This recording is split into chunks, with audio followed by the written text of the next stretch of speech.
Ladies and gentlemen, good day, and welcome to the Mahindra Holidays and Resorts India Limited Q1 FY26 earnings conference call hosted by MUFG IR. As a reminder, all participant lines will be in the listen-only mode, and there will be an opportunity for you to ask questions after the presentation concludes. Should you need assistance during the conference call, please signal an operator by pressing star and then 0 on your touchtone phone. Please note that this conference is being recorded. This conference call may contain forward-looking statements about the company, which are based on the beliefs, opinions, and expectations of the company as on date of this call.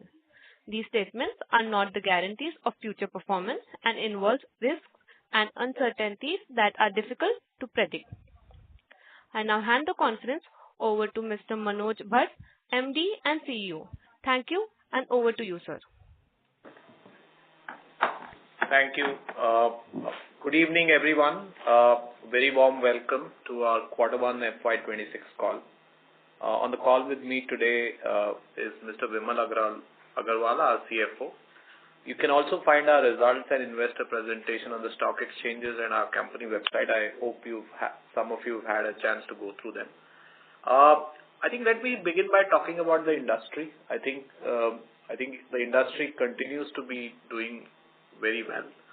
If I look at the metric of ADR, for example, in May it was up 7% YOY compared to last year. I think there was some seasonal softening, but overall I think the occupancy levels continue to be very high. Of course, we had the impact in May of the geopolitical tensions along the border, which also have impacted occupancy during this quarter for us and for the industry. And I think we are in a very good spot compared as regards the macro environment. I think we continue to see a strong trend of people wanting to do leisure holidays, and that is a trend which has been strong for the past few quarters, and I think it is something we believe will continue into the future. From our perspective, I think even from the Indian government perspective, there is a lot of support. I think there's a 20,000 crore investment in developing 50 destinations with state partners. All of these are helping set the base for this industry on a longer term basis. Coming to our quarter, it's been a very strong quarter. I think our standalone profits, which is a proxy for our India operations, I think saw very good growth in terms of standalone profits were up 69%. Our PAT margin expanded by 6.8% or 680 bips. And of course, if I look at our consolidated profit, I think it was up 18% YOY. I must highlight that this growth is despite the adverse currency impact, which Vimal will address when he speaks. But we have absorbed all of that and still, despite that, grown by about 18% YOY. So it's been a strong performance on that front. If I look at our domestic business, I think it continues to do very well. I think our resort performance has been very consistent. I think even this quarter we have reported double-digit growth in resort revenue and delivered about 114 crores of revenue from the resorts. From an occupancy perspective, I did mention that there was a blip in May. Despite that, I think we have got an occupancy level of about 85% plus. And I must add that this is on the back of added inventory. I think we added our highest ever inventory last financial year. So despite that, I think we have got to an 85% occupancy level. Our resorts obviously continue to be very popular. I think 14 of our resorts have been awarded the TripAdvisor's Traveler's Choice Award. I think this is something which is a continuous journey for us in terms of keeping our resorts current, keeping our resorts to the standards as required by our guests overall. And to that end, I think as you look at even this quarter, I think we have reviewed the inventory portfolio and looked at improving the portfolio overall, which means we had to let go of a few of our partnerships. And you will see the inventory number dip a little this quarter. Overall, I do believe our goal of gross addition of 1,000 rooms by March end, which is March 26, I think we stand firm on that, and I think there's a very good pipeline of resorts which will be back-ended towards the second half of the year. I think in terms of expansions, of course, we have commenced a new expansion project in our existing resort at Puducherry. We have 5 ongoing greenfield and brownfield projects. Our current inventory base is about 5,800 keys, and I think, as I mentioned, the pipeline for the future is very, very strong. We also looked at improving the journey for our members, and to that end, we have rolled out a digital engagement tool for focusing on standardization while delivering improved membership buying experience to our customers. I think the way we look at it is that with a focus on selective customer acquisition, as well as a focus on getting the right product market fit, I think we continue to improve on our sales processes. We added about 24 members at a overall level. Our AUR is at 8.3 lakhs, up 69% YOY. Member additions through the digital route and referrals, I think, continues to grow. Now it is 65% of total member additions, while upgrades have been stable at about 56 crores. And so I think overall, if I look at that journey of looking at the right kind of profile of members who we can serve really well, I think that journey continues, and I'm happy to report that it's headed in the right direction. I think the other thing to look at is that when we look at our overall commitment to sustainability, I think it's at the core of our operations. I think we have completed biodiversity assessment at 4 new resorts, increased solar installation to 41% of total demand, and our overall cumulative installation of 15 megawatts. So I think a lot of work is being done in these areas. My last comment would be that one of the things we are doing is the entire tech transformation of our business, and I think that journey is well and truly on. I think some of that is being piloted. For example, we are piloting a contactless check-in process in 2 of our resorts. We are also looking at quality of service at the resort level, and how do we actually anticipate member needs much better. So all in all, I think a good quarter operationally, a good quarter from a financial perspective, and a lot of progress on some of the initiatives we started on. To expand on the numbers a bit, I will request Vimal to now step in. Thank you, Manoj. Hi, everyone. Moving on to the financials for MHRL standalone first, I'll call out the highlights, which are as follows.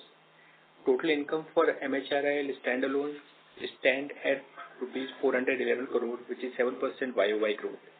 EBITDA came in at 161 crore, up 42%, and our EBITDA margin expanded to 39%. PAT was at 76 crore, up 69% YOY, and our PAT margin expanded by almost 680 pips. Our cash position also improved to 1576 crore as on 30th June 2025. Moving on to some key highlights for consolidated financial results. Our consolidated income touched 740 crores, up 8% YOY, and our EBITDA was 161 crore, which was an improvement of over 16% versus Q1 of FY2025.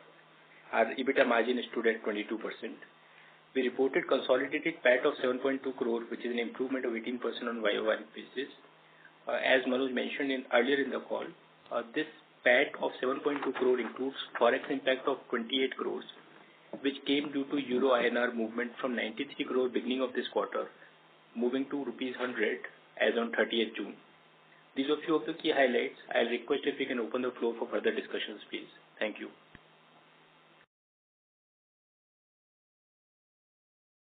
Thank you very much. We will now begin the question and answer session. Anyone who wishes to ask a question may press star and 1 on their touchtone telephone. If you wish to remove yourself from the question queue, you may press star and 2.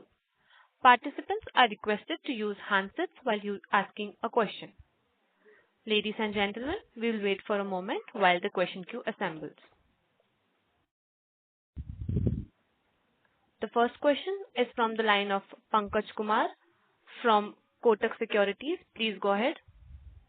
Yeah. Thanks for taking my question. Congratulations on overall good number. My question is on the inventory addition side. So of course, as you have to let go some properties due to the lease tenure period might have got over, and you have kept 1,000 rooms inventory addition target intact.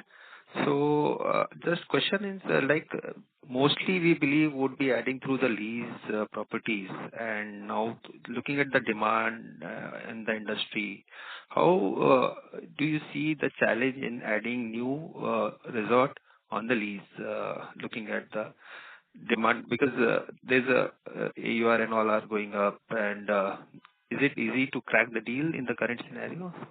So that's it. So, Pankaj, first of all, thank you for the question. So, if you look at our inventory journey, I think from our perspective, first the philosophy is about, one is becoming more present in states we are not present. So, if you look at our map, I think that covers the eastern part of the country. We are well covered in the south, we are well covered in the west, even in the north. So as you know, we opened our first resort in Andhra Pradesh in the March quarter, and something. So I think that's one way to look at it. The second way to look at it is that our philosophy is based on circuits. So I think ideally we would like a circuit which would be comprising of 2 or 3 resorts, which are ideally 2 or 3 hours away from each other. So that's the other way.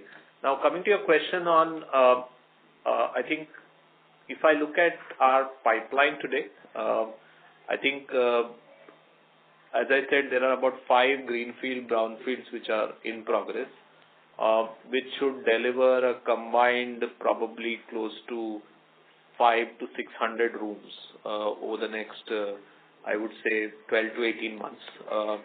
And in addition, I think the remaining are all mostly around partners who are willing to provide capital in the form of either building for us, which is what we call the build-to-suit model, or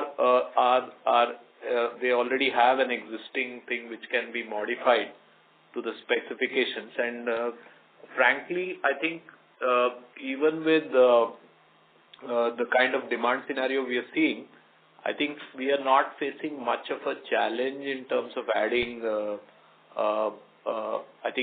our funnel of inventory building. The second part here is that if you look at our journey of doubling inventory, today from a funnel visibility, at least we have either identified land which we have started to think about building, or identified resorts, or identified partners who are going to build for us. If I take all of that, I think today's visibility is probably between 65 to 70% of that journey. So from that perspective, I think we do continue to see strong addition into the funnel. The last part I would like to highlight is that which I alluded to in the beginning. These were not just lease ending which is causing this, but it's also a function of we are doing a portfolio review in terms of customer feedback and quality of some of our largely associate properties, and that's something which we also took some actions during the quarter. That is also contributing. That is contributing predominantly to the minus 53 number which you see in the inventory. So I think that's the way to look at it. I don't know whether you have answered your question fully, Pankaj. Yeah, I got the answer. And sir, since we are this 1,000 room inventory would be more of a back-ended, and in this quarter we have seen 15-24 member additions. So we can expect the first half would be slower on the member additions. So this kind of run rate would possibly be for another 1 or 2 quarters. How do you see the member addition for the year? Yeah. So I would separate inventory from member addition, because to me there are 2 separate tracks. So from my perspective, if I look at the member addition journey, and I think I'm kind of summarizing the 4-quarter journey. I think we first said that we will identify cohorts of prospects where we can serve them the best in terms of the kind of facility we offer and so on and so forth. Then we said that we will look at cohorts where we have seen members being dissatisfied because of service issues, and what we did was we moved out of those cohorts, right? So if you look at the top of the funnel, that itself is reducing. The third thing we did was, as we did this, we reduced our spread geographically, which meant that today we have, I think, about 48 focused destinations, and I think it was a much larger number. The last thing we did is we are moving to higher conversion channels, which is a journey which is work in progress. And all of this, what we said is that in this journey, I think we want to get to a point where we are comfortable with the model and comfortable with the right kind of member profile, which we can service adequately, because to me, customer experience is the number one thing. And that journey still continues. So in my mind, I think the member addition will probably not accelerate till we reach a point in time where we are completing this journey, which that also is something which I think will take a few more quarters. So just to extend this point, this member to room ratio in this quarter, we had around 53 levels. That has increased vis-a-vis what we have seen last quarter because of the room inventory additions were not there. So, and directionally, you are looking at lower member to room ratios that you indicated in the previous call. So when we look at that math, so probably we'll see the membership, cumulative membership base would hover around these if we adjust for the retirals that we have. Is that the right understanding? Yeah, I think that would be the math of it. But really, I think it is more qualitative than that. So, for example, we are looking at addressing the retiral pool much more focused manner, and I think there's a set of initiatives around that because they have really experienced the journey with us. Secondly, I think from my perspective, I think one of the things, as I mentioned, is moving the overall quality one notch higher across the board, and that would also mean we might surrender some of these partnerships over a period of time, which you will see in first time we'll take very decisive action this year. So that is also something to be factored in. These are the two things I would add. Yeah. So last question, if I may ask. So that's on the resort income. We have seen very decent growth in this quarter as well. And when we look at the annual report numbers, large part of this resort income growth has come from the rentals. So is it the scenario that we are going to see in future quarter as well? And of course, we have taken F&B price hike. So how much that element is there in this 12% resort income growth? So I think from our perspective, I think both of these will continue to drive. So I think in the resorts, the journey here is driving the experiences piece much more sharper. And that journey has just started. I think we are running a pilot currently in 3 resorts where we are actually putting together a comprehensive experience package, because we used to do this, of course, in these resorts, but I think put a much sharper focus and put a much more easier to access model for our members. So that's going to be a focus. But of course, I think rental incomes will continue to remain an important aspect of resort incomes. As it has been in the past, I think we have just brought a little bit more focus into this. Thank you. Thank you.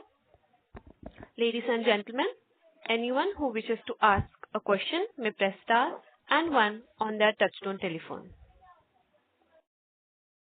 The next question is from the line of Harshal Mehta from Zen Nivesh. Please go ahead. Hello, am I audible, sir? Yeah, I can hear you, Harshal. Go ahead. Yeah, thank you for the opportunity. So, first of all, sir, amazing business model. I was just going through your business for the first time. and your profit number as in at consolidated levels, and when I saw your cash flow numbers, your cash flow is outperforming your profit numbers with a huge margin. So great business model. And when I looked at your standalone numbers, as in your standalone profits and your standalone cash flow, it was even better than consolidated levels. So really, sir, great business model. But sir, so question that I had for this is when we compare the cash flow numbers of standalone and at consolidated levels, I compared for the last 5 years, and I guess there is some bleeding at the consolidated level. And I believe that is mainly coming from our HCRO business, right? Yeah, I think that's a fair assumption. But what is the question, Harshad? Yeah. So, are there any other operations which are also bleeding money at consolidated level? Okay. So let me answer HCRO, because I think this will be a common question across. So if you look at our HCRO business, I think from a overall perspective, I think it has achieved stability. So if I look at it, this quarter versus last quarter, I think they are doing slightly better in terms of the P&L numbers. On the cash front also, they are doing better than last year overall, and that's something which we expect to continue. We don't anticipate any funding needs for that business at this point, and so even that continues to be stable.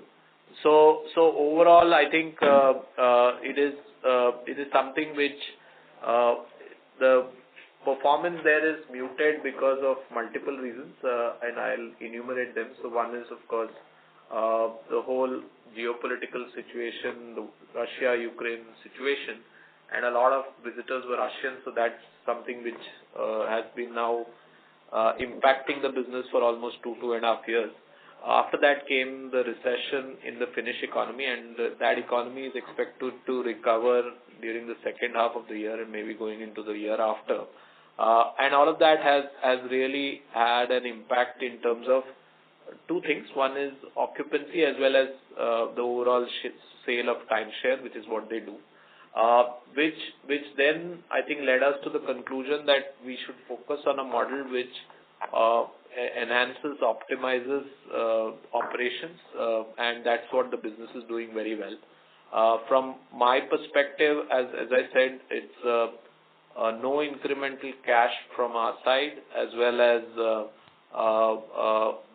improving gradual improvement or stability in the numbers. That's what we are targeting there.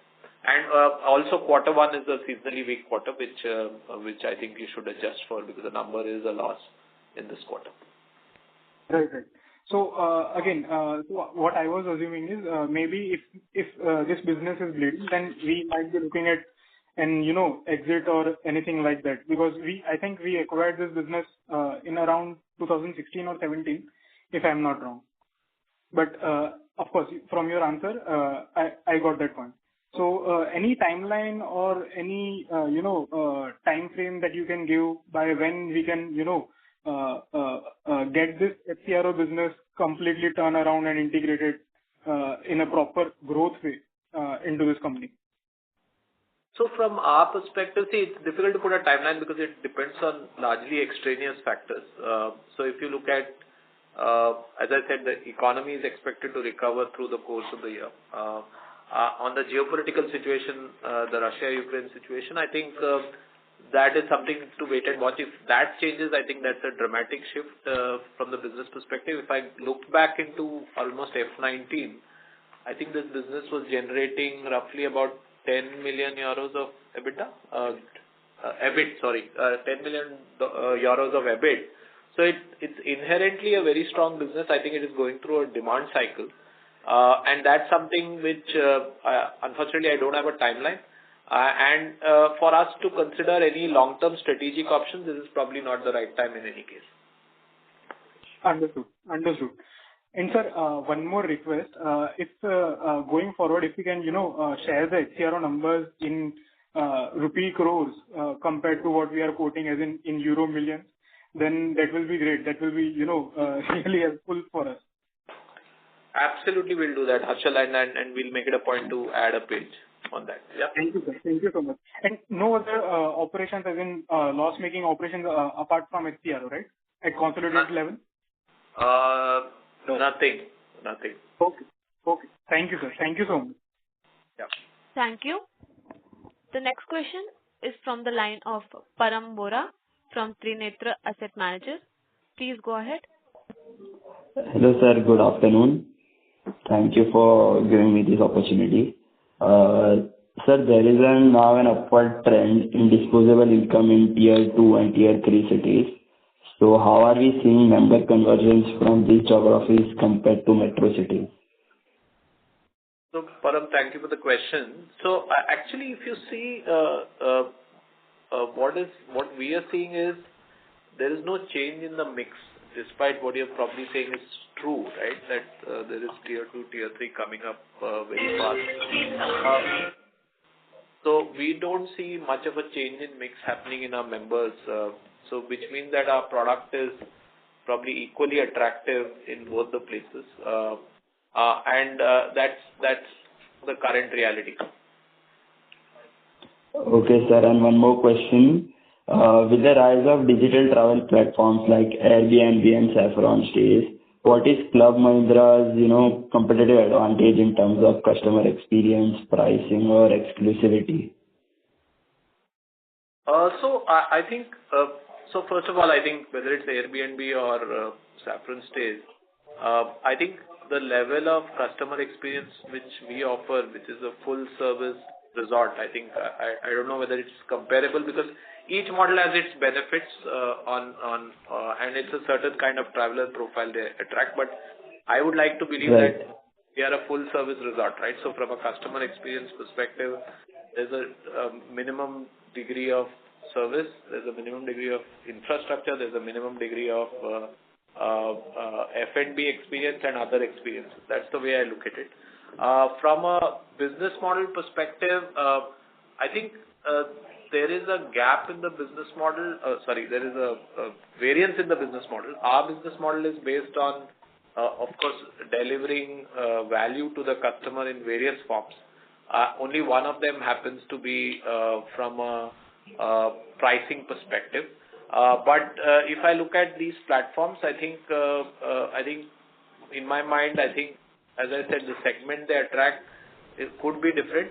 The other thing which has come up in our customer insight surveys today, people are looking at various experiences. So they would like an experience at a full service resort, but in certain groups or in certain ways, they would probably holiday in certain other areas with the likes of the Airbnb and the Saffron Stay, as you mentioned. And the last thing I would do is, I do think these as probably potentially partnership opportunities rather than competitive situation, and that's the current state of mind in terms of looking at all of these options. Right. Thank you so much. Thank you. The next question is from the line of Shreyans Gathani from SD Securities. Please go ahead. Hi, good afternoon. I have a few questions. The first one is, we see lower other expenses quarter over quarter and also, compared to the previous year. So is this mainly driven by the lower member additions and, since we have like 65% that you mentioned is through digital and referral, is that, that we should assume that, even when they accelerate, our customer acquisition cost would be lower going forward? So Vimal, you want to answer and I'll add on to that, Shreyans. What is causing that dip in terms of other expenses? Yeah. So, other expenses primarily is stable is what I will say.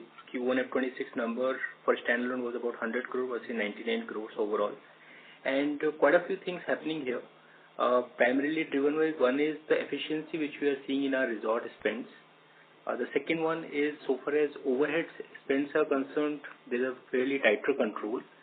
And similarly, repair and maintenance or the rental expense we have tried to curtail or optimize. These are the key drivers in terms of efficiency which you are seeing here. And maybe in this quarter, the main head might be in terms of just looking at each of them cumulatively, because each number is not large enough to point out, if you understand what I mean, Stan. Yep. Got it. Yeah, because I was seeing like June 24 was in the financial 174 crore versus 151 crore for June 25. That's right. So that is including other expenses like say sales expenses, marketing expenses, which are included in this, and rentals are included. So I think let me actually kind of give you a bridge, maybe, right, from last June to this June quarter, right? So if you look at the bridge, I think what we have been able to do well is look at leverage on our employee expenses, right? So we are serving more on the same employee expenses base, right? So that's the first thing which has happened. The second thing is, I think, as I mentioned in one of my previous answers, that whole journey of sales transformation, I think, has resulted in significant savings from an absolute perspective, as well as from a percentage perspective, in terms of sales and marketing cost. And only one expense which has gone up is our rental expense, because especially with our associate resorts, because we have added over a period of time also better quality inventory. So I think those are the three broad ways to look at the numbers. So employee expenses are about flat. I think reduction overall from a sales and marketing perspective, because as we've explained, we have optimized and looked at it very carefully. And then expansion in inventory related, which is showing up in the rent piece of it. Yeah. Got it. That's very helpful. Thanks for that. Next question is on, on leased versus owned. So, what is the, how do we make that decision in terms of, what we want to lease versus own? Because, the lease yields basically are, much lower at this point, and that's why, all the, Marriotts and the hotel chains are preferring now. So just trying to get a sense of how we look at expanding in terms of which channels. So the way, at least at a top level, before I go into the model, is there are certain locations where we would like to own, and so those are some things where we would put our own capex. So that's the highest level filter. Now, coming to practically, if I see a journey, probably we are roughly just about 55% owned inventory today, give or take. And I think incrementally as we go forward, I see that swinging to maybe only 30% owned or even less than that owned. And the reason for that is, I think if you look at our metrics around ROC, etc., I think they are pretty much higher than what we would think of spending through a rental yield. So I think that's one explanation for that. The second thing is, I think what we are finding is there is a lot of partners who are willing to invest the capital, and which will enable capital light growth for us. The only model we are not doing today, which is prevalent in the industry, is the management contract model, which currently our model is not suited for that. But other than that, I think we are largely going capital light. I don't know whether that answers your question, Shreya. Yeah, that's helpful. So just the last question is on the VOI. So I see that, if I look at the new membership sales was, so the member additions and the new membership sales. So I see that this quarter is like around 4.7 lakh rupees per member as such, if I exclude the upgrades. So previous quarters 3.7 and much lower. So what kind of mix are we seeing in terms of the membership? I understand that we took a price hike, but is that just due to the price hike, or is that also due to change in mix? And if you could elaborate on the mix between the Zest and the the longer period programs. So Shreya, this varies quarter on quarter, but largely the 5-year plan, right, which is goes as 5, is our largest percentage, and the next largest is usually the 25-year plan, right? So these are the two biggest plans. If I look at what we define as shorter tenure products, they are about anywhere between, I would say, given the quarter, between 42 and 47% overall. But the blended mix will probably take us to between 12 and 13 years, right? Got it. Yep. So you're saying 40 to 47% is just for this quarter? I think that will be the rate. So some quarter it is 41, sometimes it is 47. So it keeps varying. Okay. So is that how we want to take it for like the 5-year product will be like the most prevalent, like, because many years ago we did not have like a shorter term, like it's mainly the 25-year, right? So I think, Shreyans, the way I think of it is we'll follow the customer. So we offer a range of options. So we have a 5, we have a 10, we have a 15, we have a 25. And I think we will let the customer make the choice about what they want. And over a period of time, what we have discovered is the 5-year product is popular because obviously one is from initial investment as well as total investment, it is the lowest product. The second is, of course, it also offers many members an opportunity to try the resorts, and a lot of them then can make the call whether they want to upgrade into a longer tenure. I think that was the logic of the 5-year product, and that's why it's probably the most popular. So, in our mind, I mean, I'm equally happy with all the products. I will give the customer the choice to choose which one they suits their needs best. Got it. So the reason I asked you is like because I believe that the 5-year product.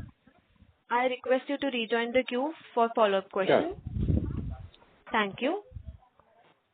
A reminder to participants, anyone who wishes to ask a question may press star and 1 on their touchtone telephone. The next question is from the line of Prashant Sirsagar from Unived Corporate Research Private Limited. Please go ahead. Good afternoon, sir. First question is on the Holiday Club Resort. In the slide, you have mentioned about the improved performance, largely driven by growth in spa and renting revenue. So, can you just give us the footfalls or in the spa business of Holiday Club Resort by the numbers wise, or just a color on it?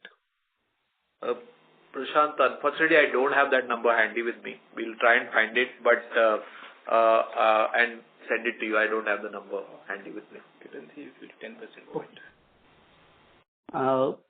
So, secondary part is I want to ask you is the occupancy level in the Holiday Club Resorts, if you can share with us. So I know that occupancy went up 10% to about 55% or so. Is the number I have with me. In this quarter, you want to say? Yeah, for this quarter. Yeah, 10%. But if the geopolitical situation improves, then what should be the occupancy level which you are looking at in these resorts? I think if I remember correctly, going back in history, it was probably operating at a 65-70% occupancy, but it's not uniform, right? So it keeps varying, but it was probably higher by about 10 to 15 percentage points. But that's the kind of sense I have. So it doesn't go in your standalone. We have around 85%. So is there any specific reason why it is on the lower side, or is it? It's a different model. It's a different model. It's more like a conventional hotel chain, the Finland business. So it's like a conventional hotel chain. But then the general trend out there in Finland is of the same level of occupancy, or is it? It is running. I'm just asking you because we have no clue of what. Okay. So let me explain the business maybe, Prashant, and it might be useful for everyone on the call. I think the business model there are two things we do. One is we build and sell timeshare resort rooms, right? So think of it like we build a community, and in the center we build a hotel, which is like a conventional hotel, right? And so the timeshare is like a sale. So you sell weeks, and you take the money, and the ownership transfers in a way, right? The hotel continues to be operated and managed by HCRO.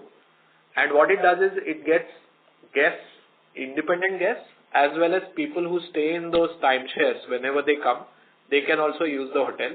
So it's more like a conventional hotel business. So the occupancy level should not be compared with our model, which is a membership-based model where people come and use nights. So it's a very different model. They have a fixed week which is sold in the timeshare business, if that helps.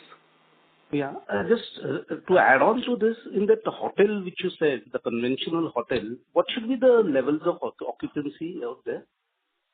I think if I look at the Finland average right now, I have for April and May is about 45%. We are running about 7% higher than that for those 2 months. Five. Okay. And the second question is your association with Thomas Cook for club members benefit. What has been the response for that for Finland? Okay. Sorry, are you talking about RCI, Thomas Cook? Which one? No. Thomas Cook, you have made an arrangement for club members who get 50,000. Sorry, I might not have the details of the individual offer because I think under a Club M Select program, we have a lot of offers. So if you can just drop us the line offline, we'll give you an update on that. Yeah. Okay.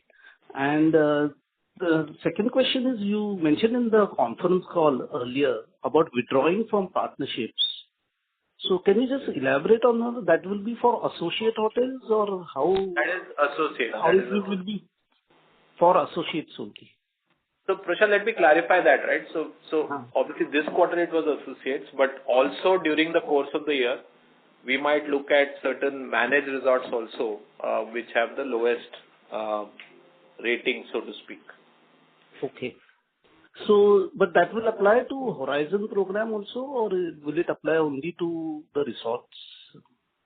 So I think the way I would look at it is the Horizon is an offer for our members, and I don't think we are changing anything there. The managed resorts, we are looking at quality and customer feedback. For associate resorts, and for managed resorts, I think it is about a churn led by both lease term ending as well as customer feedback and quality. Okay. And the last question is on the membership additions. You said that you are moving to a better quality or whatever profile of the member. So in days to come, that profile you'll improve or it will be at the same level? I don't know whether I would call it improve or at the same level. I was kind of trying to say that, see, if you look at our kind of resort environment, it is family-led, it is experience-rich, it has a certain kind of quality of service, it has a certain kind of environment. I think we are trying to target people who would enjoy that environment to the fullest. And that doesn't necessarily mean up, down. I think it's about trying to find the right metrics and the right data to target those individuals who can actually use our resort to the fullest. Okay. Thanks. That answers my question. Thanks a lot. Thank you, Prashant. Thank you. Ladies and gentlemen, please limit to 2 questions per participant. The next question is from the line of Ramakrishna Neti from Zen Wealth Management Services Limited. Please go ahead. Yeah, hi. Thank you for the opportunity. Just a couple of follow-up questions and one main question. So you have mentioned earlier to one of the participants that you are moving towards slightly shorter tenor products, kind of the preference. So the 8.3 AUR that you have reported for Q1, Can we assume around 7-8 to be the new normal going forward? That is the first follow-up. And the second one, which I would want to understand, in terms of the longer term subscriptions, like 25-15-year subscriptions, which would have been expiring or likely to expire over the next few years, or historically, like in the last 1-2 years, which would have got expired. What was the renewal percentage of those? I mean, just wanted to understand the continuation of the interest from your older subscribers or customers. That is the second one.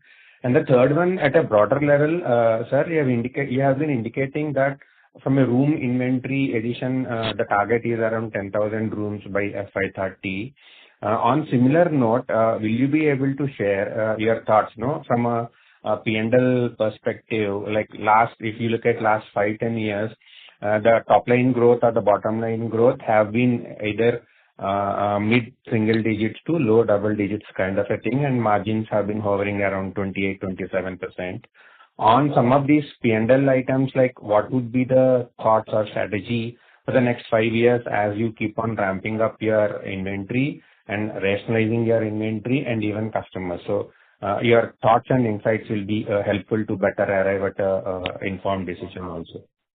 Okay. So first on the AUR, I would assume that it is peaking. I don't know exactly where it will land up because, as I said, we are driven by customer preference. So, but I would say that this is probably at the peak, and I don't know whether we will see further growth from here. I think your second question was retiral rates. So our historical retiral rates have been low. Because I think if you really look at from a perspective of overall, I think the numbers are becoming more significant now, and hence, as I said, that we put a program in place to actually target them. I think maybe in 4 quarters we'll have a good enough answer in terms of what should be the retention rate. But historically, I think we have not focused so much on retention of retiring members, and hence the percentage is low today. Yep. And I think your last question was about how should you think about as we add inventory, what are the metrics which will move? In my mind, I think two things I want to say, Ramakrishna, is one is that I think we are more focused on metrics around capital return and profitability.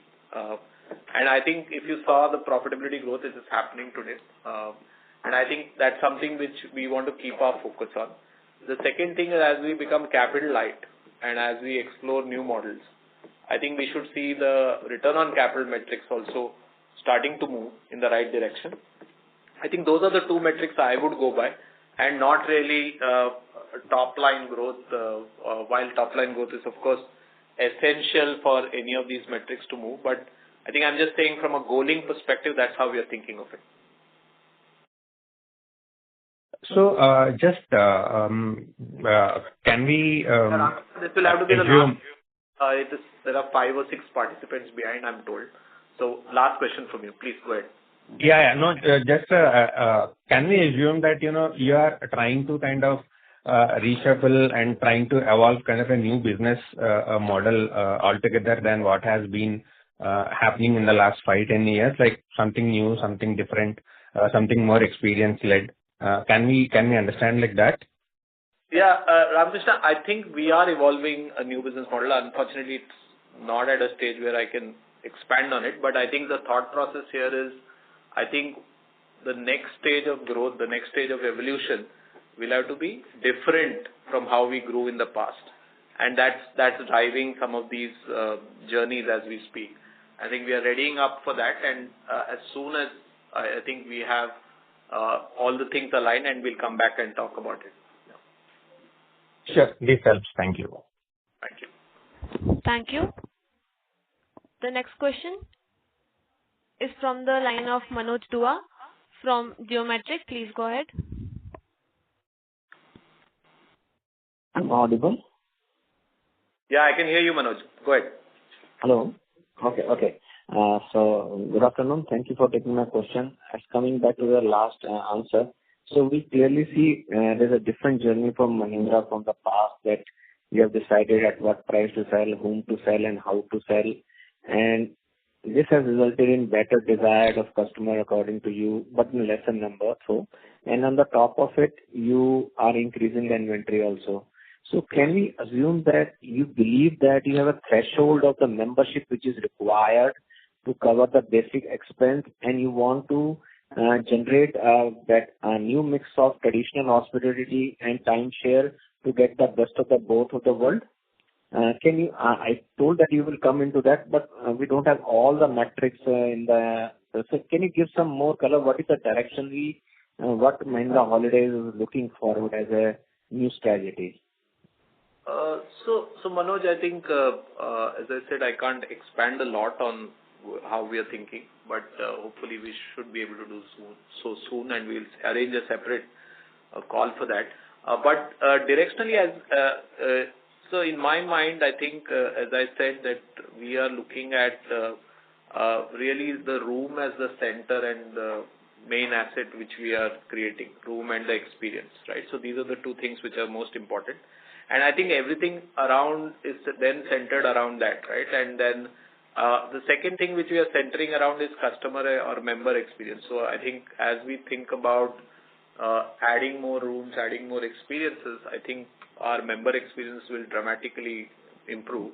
The last thing is, of course, in terms of member growth and what sort of simplification we'll do in terms of member plans and how we can get better market aligned in terms of realizations. I think that's the piece we are working on.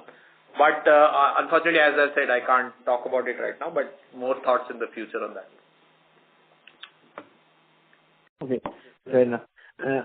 You said that we are not suitable for contract management. Can you expand on that? Earlier you used to talk about that you might do that. And I think it is possible in some sense. This is not possible as a business for Mahindra Holidays? Sorry, what is contract management, Manoj?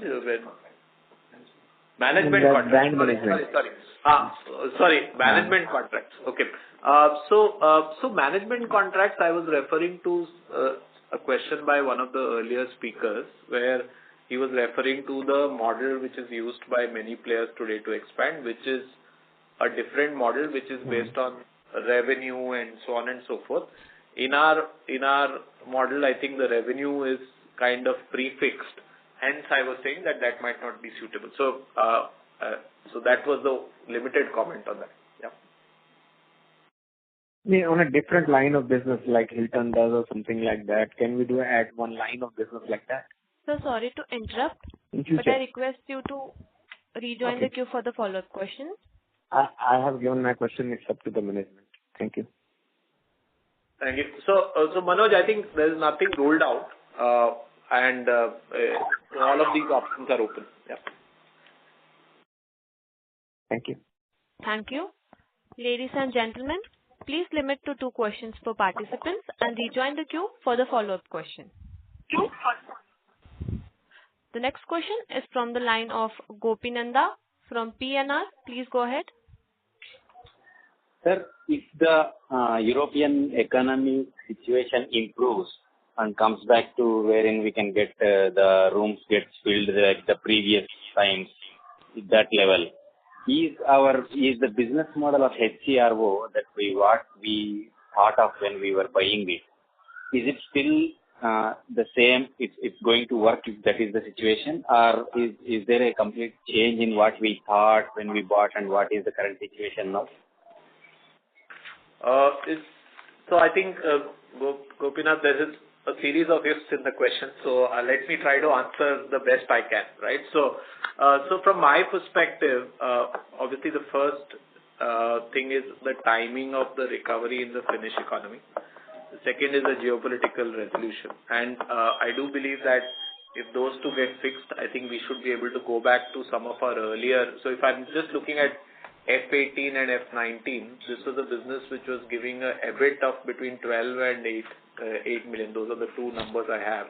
And that's the kind of potential for the business compared to probably it is operating at probably an overall yearly EBIT of about 1 or 2 today, right? So there is a huge amount of operating leverage in the business because the business is running at high efficiency. Now, what it needs is a demand spurt, and that is what we are looking for. And then if you look at the business itself, I think both the businesses it does, both the timeshare business as well as the hotel business, I think these are inherently higher margin business on a variable basis, right? So I think that's really, so I think it's primed for, it's a very efficient ship. It's primed for demand revival, and hence I think it could jump back very, very quickly if some of these changes happen.